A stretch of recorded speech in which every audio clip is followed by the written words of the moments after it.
Ngayon ay may inaayos tayo na Huawei 6P 2022. Yung model niya 2022.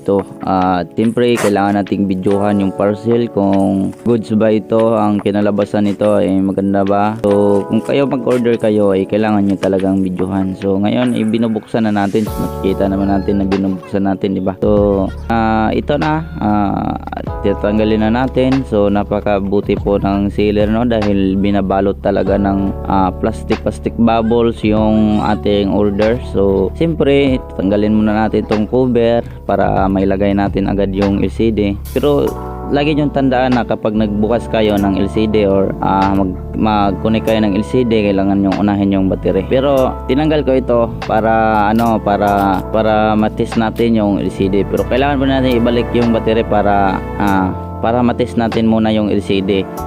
Tinanggal ko lang yon para pag ilagay na natin yung LCD, hindi na tayo mahirapan paglagay ng LCD, kasi yung battery hindi na siya matigas tanggalin ba, dahil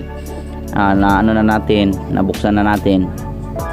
So, siyempre kapag nalagay na natin yung LCD, kaya ano pang hinihintay natin, no? Ating pagganahin ng ating cellphone na ginawa ngayong araw, at pipindut-pindutin natin to kung goods ba. At tingnan nyo naman, makikita nyo naman na napakaganda talaga ng ating LCD na nabili.